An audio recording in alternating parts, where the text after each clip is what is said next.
Hello and welcome to the Small Business Sweet Spot. I'm your host, Barb Davids, and this show is dedicated to helping small business owners like you get more organic website traffic, and also to help create and distribute content and analyzing the numbers so that we can make better informed marketing decisions. It is action-oriented, direct, and conversational. And if you've been looking for SEO or content marketing help, please stick around to the very end where I share about the group coaching program, Small Business Sweet Spot. I'm so glad you're here. Let's go. Are you pouring hours into your website but not seeing the traffic you deserve? Today, I'm going to share the 7 SEO measurements that will help you see what's going on. Whether you're a seasoned business owner or just starting out, understanding these metrics can help guide you in your SEO efforts. And following these metrics, we'll talk about one of the most popular questions I get, which is, what are good target numbers? First up, we have organic search visits. These are the people coming to your site through search engines without any paid advertisements. This metric is the bread and butter of your SEO efforts. It reveals the effectiveness of your content and keyword strategies as a whole. Watch this number as often as you want, but at least monthly, and definitely watch your trend line here. How is it performing month over month, year over year, and quarter over quarter? The second metric we want to keep an eye on is search engine visibility. This is a made-up number, interestingly enough. This is the percentage of time your website is visible in organic search results. Think of this like market share. If you aren't visible, searchers can't click to your website. I don't look at this number on a regular basis myself, but it's an option when I'm doing a deep audit. Third metric, there's new organic users. These are the people previously unfamiliar with your website. Growing this number means you're successfully reaching new potential customers, expanding your audience base. And not necessarily a monthly tracking number, but maybe quarterly and certainly annually. A fourth metric, referral traffic, is another key player. It's the traffic that comes from other sites linking back to yours. High-quality backlinks from reputable sites not only boost your website traffic, but also enhance your credibility. If this particular channel is in your strategy, then look at this on a monthly basis. However, there's one catch to this metric, and it's called referrer spam or fake traffic. This is when a program, not a real person, visits your website. Affiliate programs are common culprits. They earn commission with increased traffic. By using embedded links that include a code, it gives them a cut of revenue from products you purchase. You can spot these folks in your Google Analytics because they have a super high bounce rate, and many times you'll see an abnormally high visits number on a single day.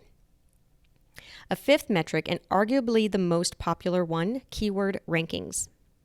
Knowing where your targeted keywords stand in search results helps you understand your content's reach and effectiveness. This is a metric that can get addictive, so I don't recommend checking it daily, unless you're on a couch potato mission to justify your TV binge watching and claiming it's market research.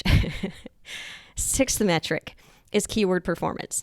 How is this different from the rankings? This metric can give you valuable insights into which search terms are driving traffic to your site. And this metric I recommend watching quarterly, although frankly, I like to watch this one a lot, like weekly for some clients. And lastly, there's the click-through rate, the CTR from the search engine results. This metric tells you how compelling your page titles and meta descriptions are, urging users to click through to your website.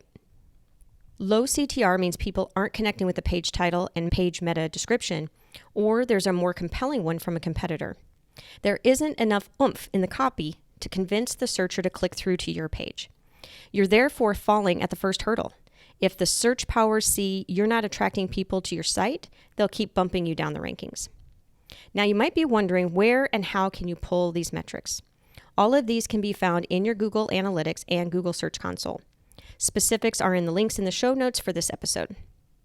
And now that we know what metrics we need to keep an eye on, what should the metrics actually be? Setting goal numbers against industry averages can do more harm than good. Every company is different, and your industry averages may include figures and analysis from businesses much bigger or smaller than yours. For this reason, I don't believe in industry averages. I glance at them if I need a starting point, but it's not about getting numbers higher than someone else. It's about improving your own numbers. Hitting an industry average might be a first goal, but why stop there? I'm always interested in improving numbers, and benchmarking all of these numbers before starting your SEO strategy is vital. That wraps up today's episode on the essential SEO measurements for your small business. Stay tuned for more episodes on making your business thrive online. See you in the next sweet spot. Cheers. Thank you for sticking around. I hope you enjoyed the episode. If you're looking for SEO and content marketing help, consider joining the Small Business Sweet Spot. It's a group coaching program where you can get answers to your questions about your business directly and clarity around the marketing strategies that you would like to implement in your business. You can find all kinds of information at compassdigitalstrategies.com. And if you like the episode, please tell a friend. Cheers.